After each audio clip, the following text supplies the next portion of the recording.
Hello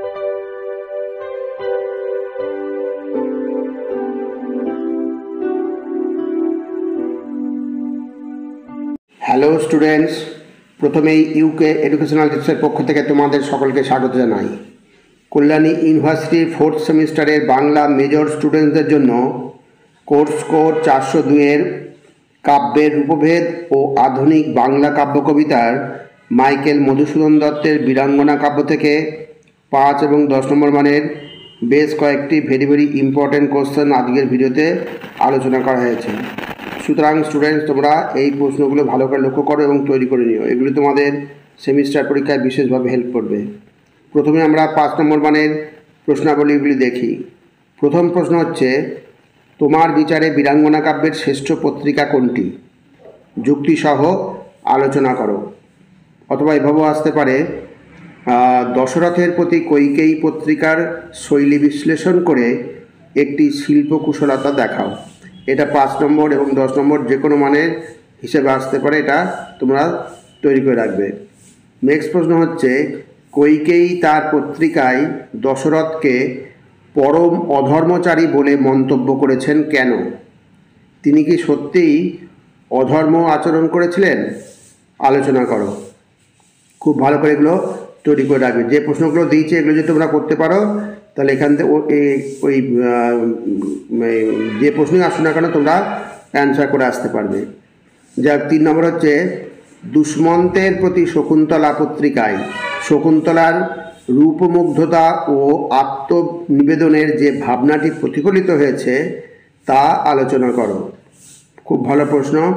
এবার হচ্ছে, দুষ্মন্তের প্রতি শকুন্তলা পত্রটিতে যে নাটকীয়তা প্রকাশিত হয়েছে তা আলোচনা করো। প্রত্যেকটা প্রশ্ন খুব ইম্পর্টেন্ট প্রশ্ন। নেক্সট হচ্ছে, সোমের প্রতি তারা পত্রে তারা চরিত্রের মধ্যে বিবাহ পরবর্তী প্রেমের দ্বন্দ্ব প্রকাশিত হয়েছে, আলোচনা করো। এই বাংলা যেহেতু তোমাদের একটা সাহিত্য, অতএব এখানে হুবহু প্রশ্ন যে আসবে তার কোনো গ্যারান্টি নেই। এই প্রশ্নগুলো যদি করে রাখতে পারো তাহলে এখান থেকে যে প্রশ্নই দেব না কেন তোমরা লিখে আসতে পারবে। এবার আমরা 6 নম্বর দেখি। সোমের প্রতি তারা পত্রিকাটির ভাববস্তু বিশ্লেষণ করো। খুব ভালো করে এটা রেডি করে রাখবে। এবার নেক্সট হচ্ছে, তারা যে অর্থে বীরাঙ্গনা, আবার সেই অর্থেই তার মধ্যে স্বেচ্ছাচারিতা লক্ষ্য করা যায়। সোমের প্রতি তারা পত্রিকা অবলম্বনে উপরের মন্তব্যটি বিচার করো। ভালো করে এটাও পড়বে। এইবার হচ্ছে, দশরথের প্রতি কৈকেয়ীর যে তীব্র অনুযোগ প্রকাশিত হয়েছে তা কৈকেয়ী পত্রিকা অবলম্বনে লেখো। এর মধ্য দিয়ে নারীর কোন বৈশিষ্ট্যের প্রকাশ পেয়েছে তা আলোচনা করো। ভেরি ইম্পর্টেন্ট প্রশ্ন, খুব ভালো করে তৈরি করবে। এইবার নীলধ্বজের প্রতি জনা পত্রিকায় মাতৃহৃদয়ের যে পরিচয় পরিস্ফুট হয়েছে তা আলোচনা করো। ভেরি ইম্পর্টেন্ট প্রশ্ন। অথবা এইভাবেও আসতে পারে, নীলধ্বজের প্রতি জনা পত্রটি বিশ্লেষণ করে জনার মাতৃত্ববোধের স্বরূপ নির্ণয় করো। খুব ভালো করে তৈরি করবে। এবার পরবর্তী প্রশ্ন হচ্ছে, নীলধ্বজের প্রতি জনা পত্রিকায় জনার বীরত্ব ও ব্যক্তিত্ব কিভাবে প্রকাশিত হয়েছে তা আলোচনা করো। ভেরি ইম্পর্টেন্ট প্রশ্ন। অথবা এভাবেও আসতে পারে, নীলধ্বজের প্রতি জনা পত্রিকা অবলম্বনে জনার চরিত্রটি আলোচনা করো। খুব সুন্দরভাবে এটা করবে। ভালো প্রশ্ন ভালোভাবে তোমরা রেডি করে নেবে। এইবার হচ্ছে 11 নম্বর, বীরাঙ্গনা কাব্যের লক্ষণের প্রতি শূর্পণখা কবিতার কাব্যশৈলী বিচার করো। ভেরি ইম্পর্টেন্ট প্রশ্ন। এটা 5 নম্বর অথবা 10 নম্বর যে কোনো মানে আসতে পারে, অর্থাৎ তোমরা এটা রেডি করে রাখবে। এইবার হচ্ছে 12 নম্বর, মাতৃত্বের কোমলতার দিক থেকে অভিন্ন হলেও জনা ও কৈকেয়ী ভিন্ন অর্থে বীর সেনা, আলোচনা করো। ভেরি ইম্পর্টেন্ট প্রশ্ন। এগুলো করতে পারলে তুমি বাদ বাকি প্রশ্নের অ্যান্সারও করে আসতে পারবে। এইবার হচ্ছে 10 নম্বরের কিছু প্রশ্ন দিয়েছে, সেই প্রশ্নগুলো দেখো। ওভিদের হিরোইডেস কাব্যের অনুসরণে মাইকেল বীরাঙ্গনা কাব্য রচনা করেছেন। আলোচনা করো। অথবা মাইকেল মধুসূদন দত্তের বীরাঙ্গনা কাব্যে ওভিদের হিরোইডেস কাব্যের প্রভাব লক্ষ্য করা যায়, আলোচনা করো। নেক্সট, বীরাঙ্গনা কাব্যের নামকরণ কতটুকু সার্থক ও যথার্থ হয়েছে তা আলোচনা করো। খুব ভালো করে এটা রেডি করে রাখবে, খুব ইম্পর্টেন্ট প্রশ্ন। এবার হচ্ছে বীরাঙ্গনা কাব্যে প্রাচ্য ও পাশ্চাত্যের প্রভাব লক্ষ্য করা যায়, আলোচনা করো। 10 নম্বর মানের হিসাবে এগুলো করে রাখবে, এগুলো করে রাখতে পারলেই অ্যান্সার করে আসতে পারবে। নেক্সট হচ্ছে বীরাঙ্গনা কাব্যে এপিক ও লিরিকের সংমিশ্রণ দেখা যায়, আলোচনা করো।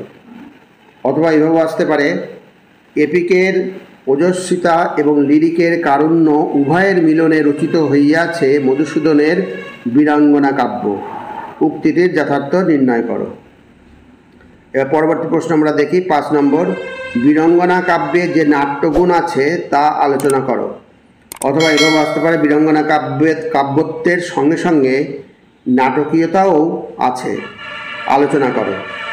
এবার পরবর্তী 6 নম্বর প্রশ্ন, তোমার পাঠ্য বীরাঙ্গনা কাব্যের পত্রিকাগুলিতে যে নায়িকা চরিত্রগুলি পরিস্ফুট হয়েছে তা আলোচনা করো। ভেরি ভেরি ইম্পর্টেন্ট প্রশ্ন, এটা খুব অবশ্যই তোমরা রেডি করে রাখবে, এটা বড় প্রশ্ন হিসাবেই থাকবে, এটা ইম্পর্টেন্ট প্রশ্ন, খুব ভালো করে করবে। নেক্সট হচ্ছে 7 নম্বর, বীরাঙ্গনা কাব্যের নারী চরিত্র কোন অর্থে বীরাঙ্গনা। অথবা এভাবে আসতে পারে, পৌরাণিক নারী চরিত্রগুলি কিভাবে মধুসূদনের হাতে নবরূপ লাভ করেছে তা আলোচনা করো। উত্তর সেই একই হবে, কিন্তু ভালো করে এটা রেডি করে রাখবে। অথবা এভাবেও আসতে পারে, বীরাঙ্গনা কাব্যে আধুনিকতার লক্ষণ কীভাবে প্রকাশিত হয়েছে আলোচনা করো। যাই হোক, এই বীরাঙ্গনা কাব্যের নারী চরিত্র কোন অর্থে বীরাঙ্গনা, এই সাদামাটা প্রশ্ন হিসাবেও আসতে পারে, অন্যরকমভাবেও আসতে পারে, তবু এটা খুব ভালো করে এটা করে রাখবে। এবার হচ্ছে নেক্সট 8 নম্বর, পত্রকাব্য কাকে বলে।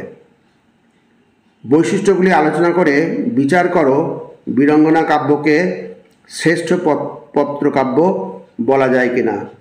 এটাও একটা খুবই ইম্পর্টেন্ট প্রশ্ন, খুব ভালোভাবে করবে, না এগুলো না করলে তোমাদেরই অসুবিধা হবে।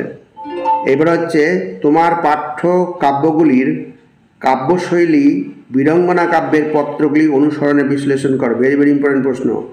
অথবা বীরাঙ্গনা কাব্যের কাব্যশৈলী আলোচনা করো। এটা খুব বড় প্রশ্ন হবে, সংক্ষেপে তোমরা এটা রেডি করবে। এবার লাস্ট প্রশ্ন একটা দেওয়া হয়েছে, মধুসূদনের বীরাঙ্গনা কাব্যের পত্রগুলিতে 19 শতকের মানসিকতার প্রতিফলন ঘটেছে, তোমার পাঠ্যকবিতা অবলম্বনে মন্তব্যটির যথার্থতা বিচার করো। অথবা এভাবে আসতে পারে, বীরাঙ্গনা কাব্যের পত্রগুলিতে সমকালীন যুগের প্রতিফলন ঘটেছে, তোমার পাঠ্যপত্রগুলি অবলম্বনে আলোচনা করো। অথবা বীরাঙ্গনা 19 শতকের কাব্য আলোচনা করো। এটাই আমি আবার বলছি যে বাংলা যেহেতু সাহিত্য, অতএব এখানে যে হুবহু যে এই প্রশ্নই আসবে তার কোনো গ্যারান্টি নেই। এইগুলো যদি করে রাখতে পারো তোমার উত্তর জানা হয়ে থাকবে, যেভাবেই প্রশ্ন ঘুরিয়ে দিক না কেন তুমি অ্যান্সার করে আসতে পারবে। যাই হোক স্টুডেন্টস, ভিডিওটা যদি ভালো লাগে অবশ্যই সাবস্ক্রাইব করো, এর সাথে একটা লাইক দিও এবং তোমার ফ্রেন্ডসদের মধ্যে ভিডিওটি শেয়ার করো।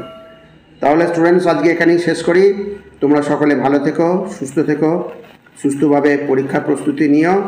Thank you very much.